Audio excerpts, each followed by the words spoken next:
Hello everybody, my name is Natalie Zannettou and this is a short video to answer some of the questions from my participants in the Mindful Parenting webinar.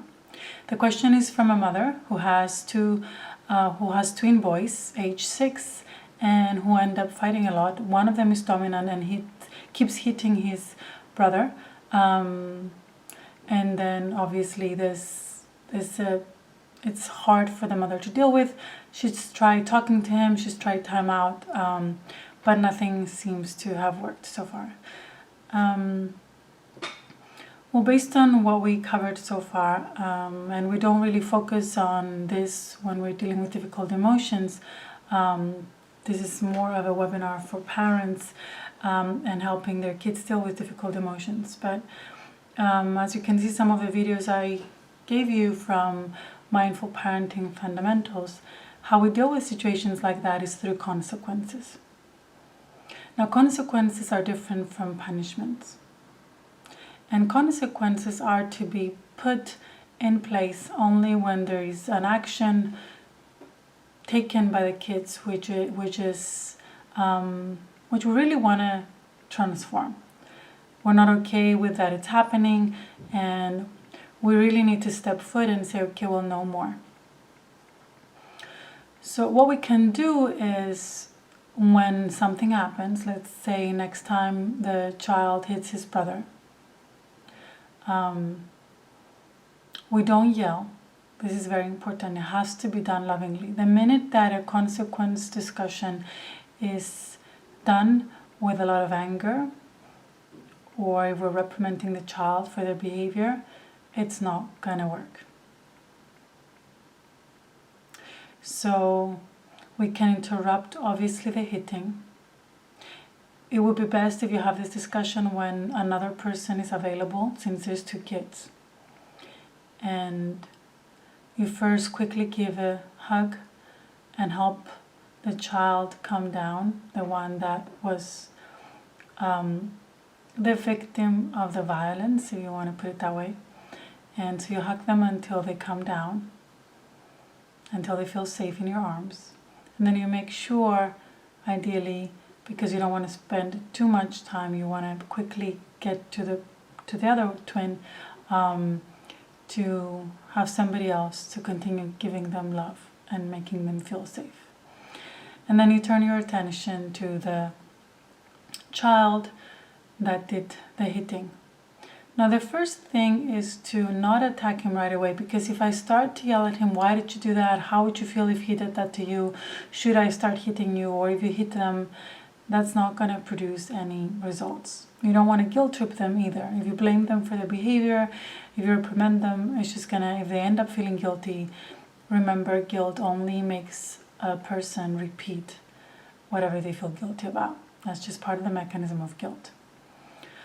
So what we would do, as we said, is that we would take the child also in our arms. We would help them calm down, because they're also dealing with a difficult emotion, even if they did something that we want to guide them towards not repeating, right? We still have to acknowledge their feelings and help them calm down, because nobody hits somebody else unless they're going through a difficult emotion themselves. So first of all, you're gonna hug the child, and you're gonna ask them, after they calm down, and after they also feel safe and loved, right? And then you try to get their world, right? We practice empathy, right? It's first mindfulness, we bring them to the present moment, then empathy, and then we trust that they're going to understand. So we deal with them with empathy, validating their emotions, and you ask them, how come they did what they did? Maybe they felt that their brother was getting more attention. You want to understand where that was coming from, and you want to be very compassionate and understanding with what they're dealing with. Remember, without validating their emotions, then we're also being violent, in a sense, emotionally violent towards them. We're rejecting them. We're being unloving and uncaring, which will only increase their need to be violent, to prove that nobody loves them, because if they have already established that belief, then their behavior is going to act consistent with that belief. Or whatever, maybe they formed a belief that, you and their dad love his brother more. So we first want to get their world. If they say, let's something, you love my brother more than me, or you give him more attention, or he always gets what he wants and he takes my toys or whatever, you validate his feelings.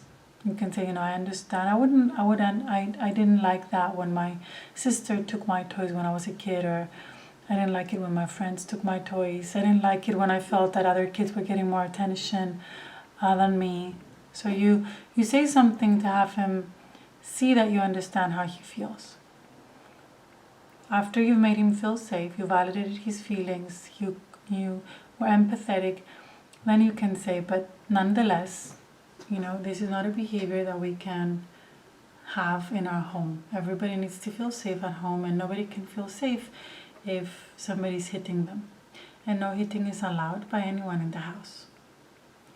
So we have to stop. We have to teach you and teach your brain to not react that way.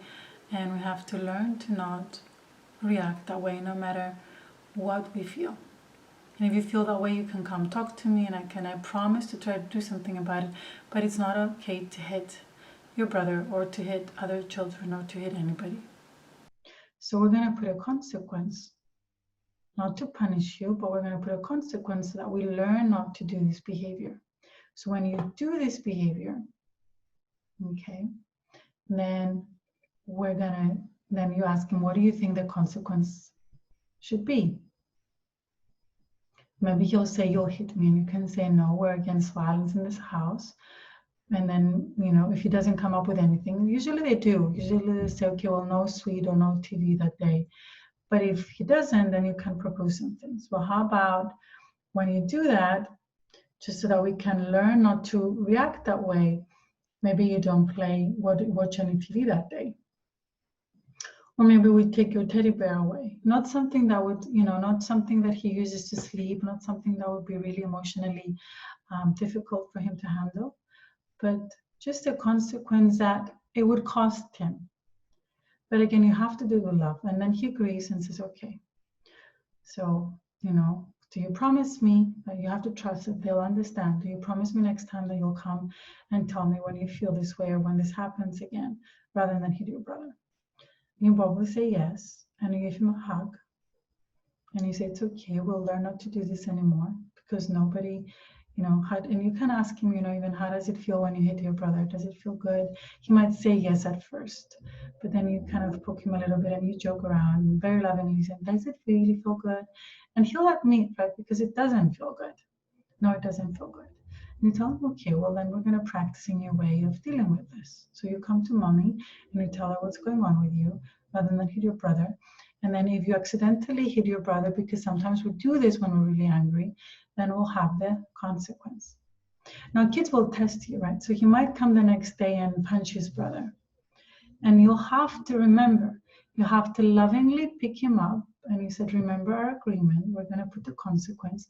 And whatever you decided is going to be the consequence. Maybe it's like no sweet, no TV for that day. Then you have to honor it. I don't care how cute they are. I don't care how sorry they feel. You have to honor it. Otherwise, the behavior will continue. Now, kids thrive on consequences, and it really empowers them to transform their behavior. However, if you make it a punishment, and how we make it a punishment is, first of all, we tell them, we reprimand them when they do the action, rather than validating their feelings and being empathetic and making sure that they also come to the present moment by hugging them and making sure that we accommodate for their needs, whether that's attention, whether that's for them to speak their point of view, whether that's for them to, maybe they need a hug. So we have to first give them what they need, return them to the present moment, calm them down, validate their feelings, get their world, show empathy, and then have the conversation of consequences. If you reprimand them, you're angry at them. If you give them the consequence without first agreeing with them, so the next time they do it, you don't do anything. You have the talk. The consequence starts from the next time they do it again. Right? So, and it has to be done lovingly.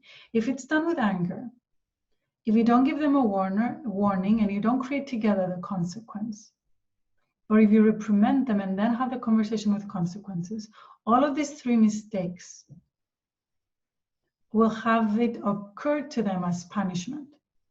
And kids do not react well to punishments. So it wouldn't work.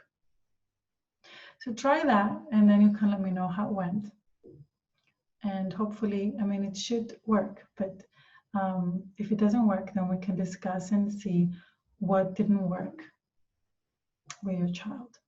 Okay, well, thanks very much for the question, and I'll see you soon. Bye-bye.